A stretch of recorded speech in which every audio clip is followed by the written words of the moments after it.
Shalom, kekasih Tuhan, bertemu kembali dengan saya pada pembacaan firman. Semoga Bapak Ibu sehat selalu dalam lindungan Tuhan.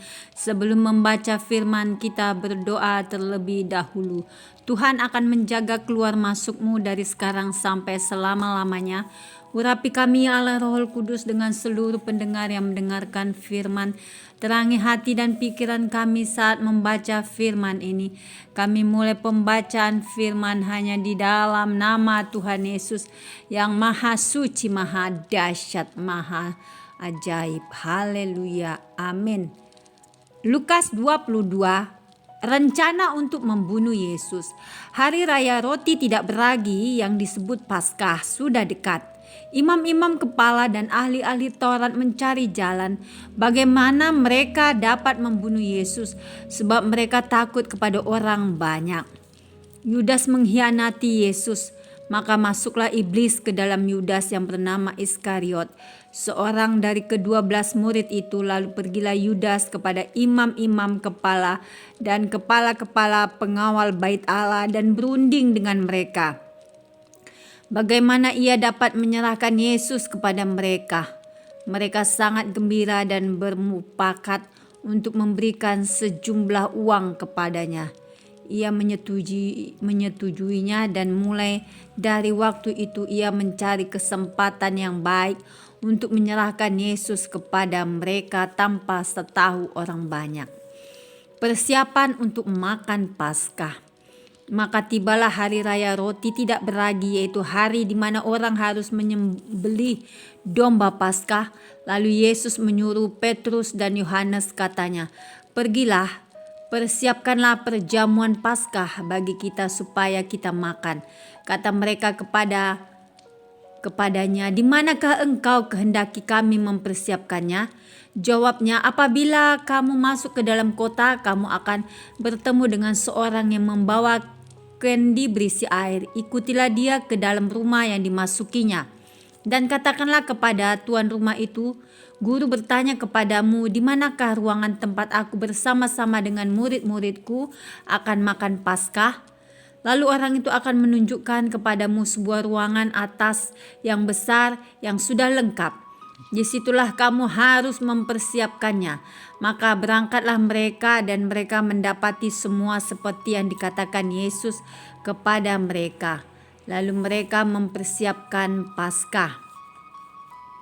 Penetapan perjamuan malam. Ketika tiba saatnya, Yesus duduk makan bersama-sama dengan rasul-rasulnya. Katanya kepada mereka, "Aku sangat rindu makan Paskah ini bersama-sama dengan kamu sebelum aku menderita.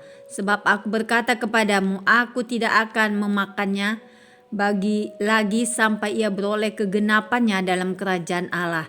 Kemudian ia mengambil sebuah cawan, mengucap syukur, lalu berkata, "Ambillah ini dan bagikanlah di antara kamu.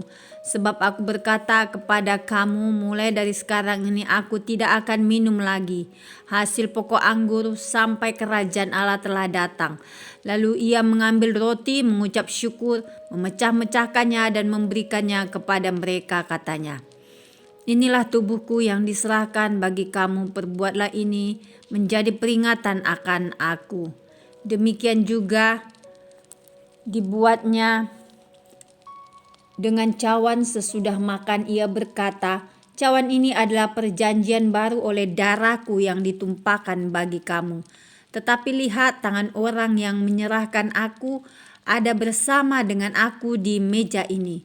Sebab Anak Manusia memang akan pergi seperti yang telah ditetapkan, akan tetapi celakalah orang yang olehnya ia diserahkan." Lalu mulailah mereka mempersoalkan siapa di antara mereka yang akan berbuat demikian. Percakapan waktu perjamuan malam. Terjadilah juga pertengkaran di antara murid-murid Yesus. Siapakah yang dapat dianggap terbesar di antara mereka?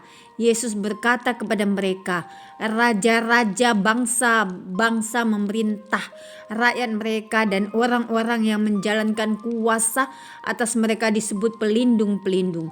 Tetapi kamu tidaklah demikian, melainkan yang terbesar di antara kamu hendaklah menjadi sebagai yang paling muda, dan pemimpin sebagai pelayan. Sebab siapakah yang lebih besar, yang duduk makan atau yang melayani? Bukankah dia yang duduk makan? Tetapi aku ada di tengah-tengah kamu sebagai pelayan.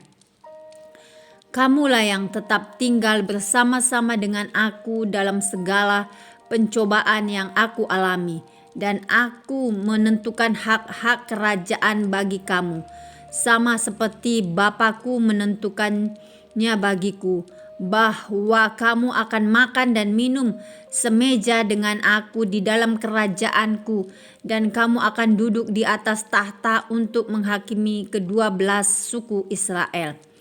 Simon, Simon, lihat, iblis telah menuntut untuk menampik kamu seperti gandum, tetapi aku telah berdoa untuk engkau supaya imanmu jangan gugur, dan jikalau engkau sudah insaf, kuatkanlah saudara-saudaramu. Jawab Petrus, Tuhan, aku bersedia masuk penjara dan mati bersama-sama dengan engkau. Tetapi Yesus berkata, aku berkata kepadamu Petrus, hari ini ayam tidak akan berkokok sebelum engkau 3 kali menyangkal bahkan engkau mengenal aku.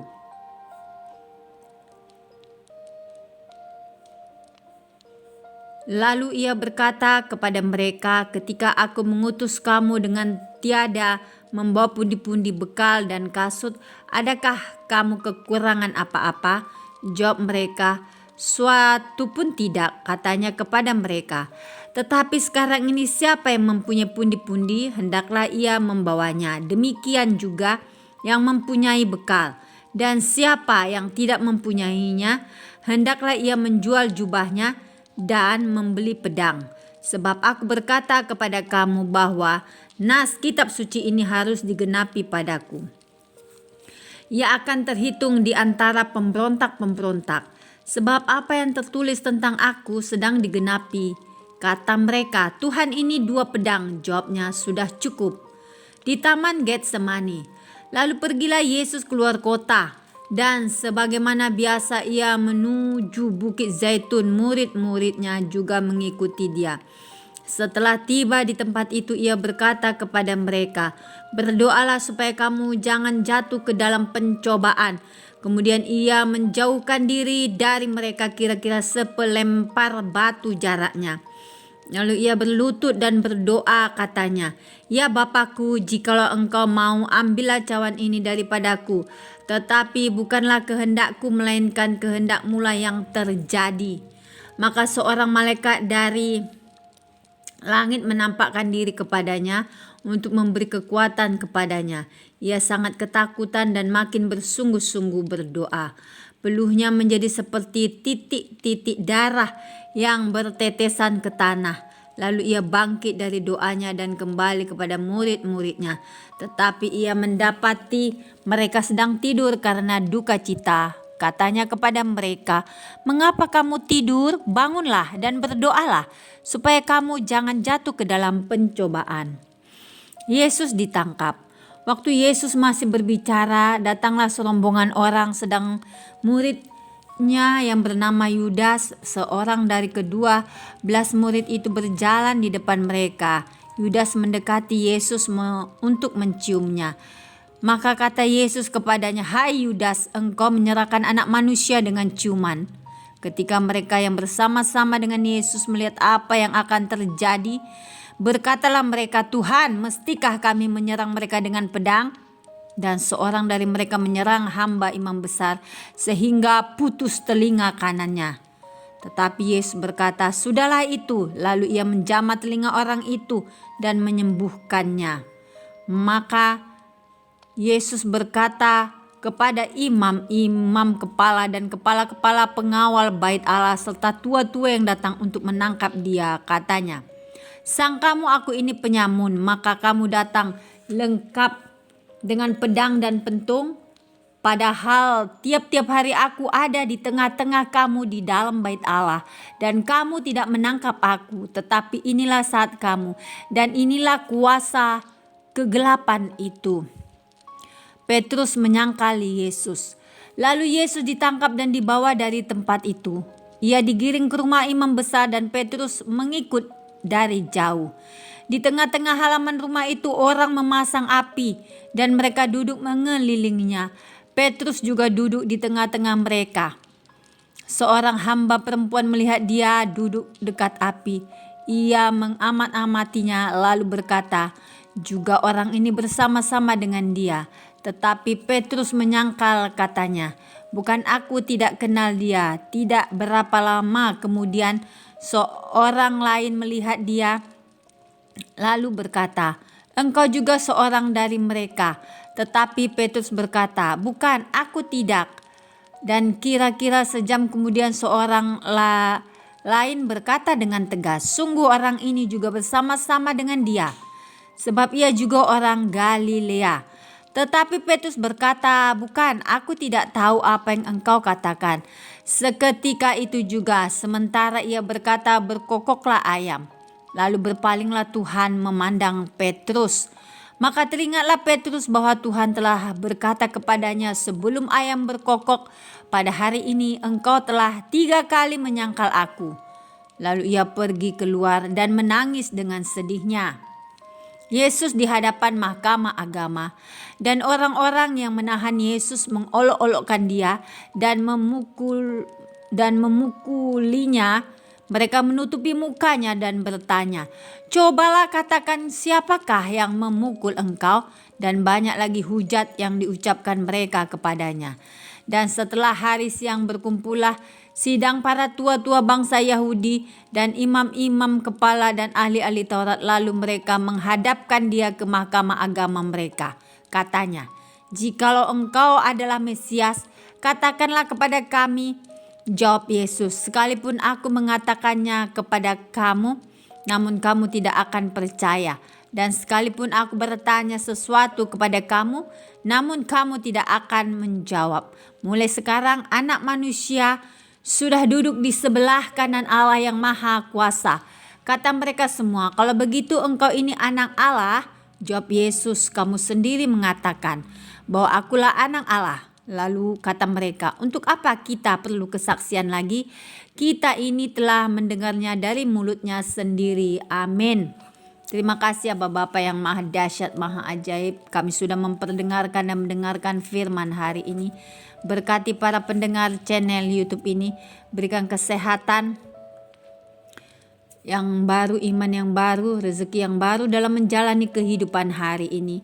Kuasa darah Yesus membungkus kami, melepaskan kami dari setiap niat-niat jahat orang ya Tuhan. Kuasa darah-Mu yang kudus itu ya Tuhan, terus membangkitkan gairah kami untuk menyala-nyala, untuk membaca, merenungkan, serta melakukan firman-Mu. Terima kasih ya Tuhan. Ya Tuhan, berilah kiranya keselamatan. Ya Tuhan, berilah kiranya kemujuran. Immanuel, haleluya, amin.